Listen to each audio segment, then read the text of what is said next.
All right, guys, welcome back to the channel. It's IMG Doctor Diaries here. Today, I'm going to give you a proper, no-filter story of my very first shift in the NHS as a locum doctor. I've already talked about how hard it was just to even get a job. But this is what actually happened once I finally stepped into hospital on day one. How nervous I was, the mistakes, the little wins, what I learned. So grab a tea or coffee because I'm going to take you through my whole day, start to finish.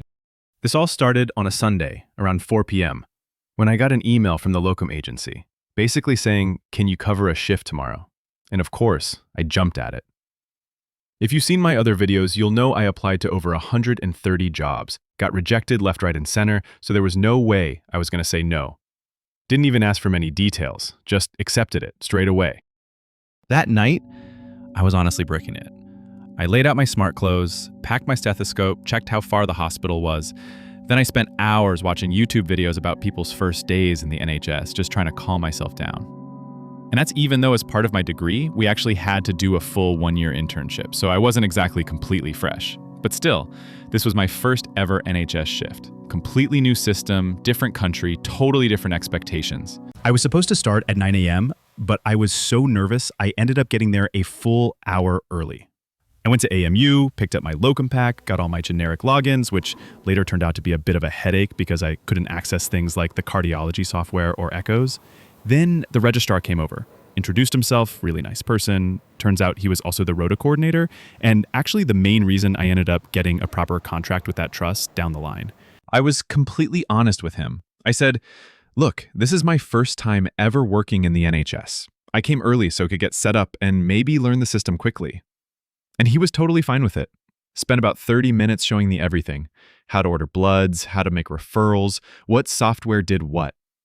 At that hospital, they used Sectra, Soleus, and their own internal system. So I was scribbling down notes like mad, trying to keep up. Then the registrar walked me over to the rehab ward, which was where I'd be covering that day. And honestly, thank God there was another long-term locum SHO already working there. She was a complete lifesaver. She took me around the ward, showed me the clinical room, and where to find literally everything. Cannulas, butterfly needles, sharp spins, the works. I told her straight up I was a bit rusty, especially with cannulas, and she was so chill about it. She actually stood by while I did one, just in case she needed to jump in, which thankfully she didn't. But yeah, I was slightly embarrassed, I'll be honest. Once I got settled, it was time to start the ward round. There was no consultant on that day, so I had to do a full independent ward round for about 10 patients. The previous notes and plans helped a lot. And most of the patients were stable, so it wasn't like I was handling acute take or major emergencies. But even so, it took me 4.5 hours to get through it all.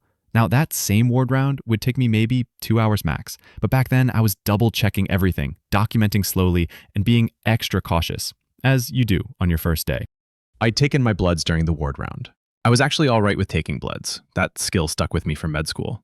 But later, I had to chase 2 sets of bloods. One patient was all fine. The second had hypokalemia, and my mind just completely blanked on what to prescribe. It's literally so simple, sand okay. But at the time, because I'd learned everything by generic names in med school, I didn't even know the UK brand. So again, I quietly asked the SHO, she told me, and I sorted it. Just one of those first day moments that stresses you out way more than it should. After that, the SHO told me, go for lunch. But I didn't want to look like I was slacking, plus I didn't really even know how breaks worked yet.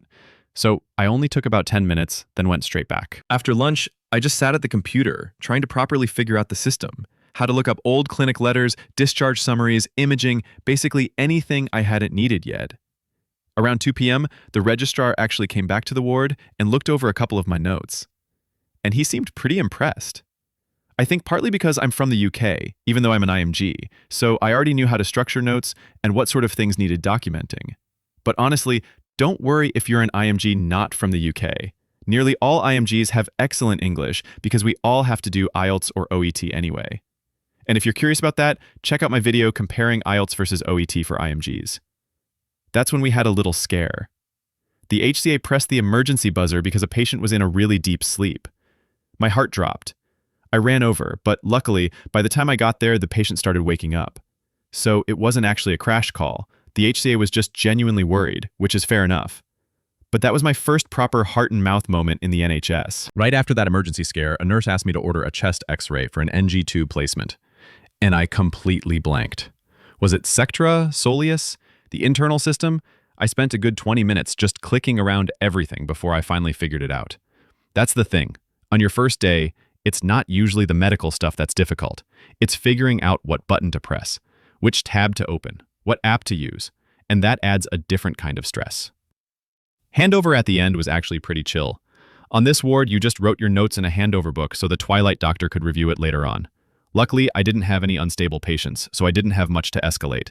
By the time it hit 5 p.m., I was completely drained. Physically, mentally, everything. It felt like I'd done 3 shifts in one. That evening, I went home and didn't just crash on the bed. I opened up the BNF, watched NHS software tutorials on YouTube, and started looking up brand names for common meds, because I didn't want to feel that lost again the next day. I was determined to do better. And just to be real, I tried to stay confident, but not overconfident. I didn't walk around announcing, "Hey, it's my first day, please help me with everything." I was upfront with the Reg and the SHO, but with everyone else, I just stayed professional and asked quietly when I didn't know something. That approach helped a lot. People didn't second-guess me, and the ward felt like it could function normally, even though I was new. One thing that really helped me throughout the day, I had this WhatsApp group literally called 999 with my doctor mates who were already working. So anytime I was stuck, whether it was, what's the process for escalating a high INR, or where do you order a VQ scan, I could just drop a message and get a reply within minutes. Honestly, having that kind of support behind the scenes was such a confidence boost. So yeah, that was my very first shift in the NHS as a locum doctor, start to finish. It was tough. I didn't know where anything was, couldn't access echoes because of my locum login, didn't even know what Sandoke was on day 1. But I was just confident enough that the ward didn't panic, and humble enough to keep asking for help. That's honestly the biggest advice I'd give to anyone starting out. Be nice to everyone, especially the nurses and HCAs. They'll teach you more than any induction ever could, and they'll save you again and again. If you've got your own first day horror stories, leave them in the comments. I'd love to read them. And if you're about to start your first NHS job, good luck. You've got this. We all go through it. Make sure you subscribe for more real IMG stories, and I'll see you in the next video.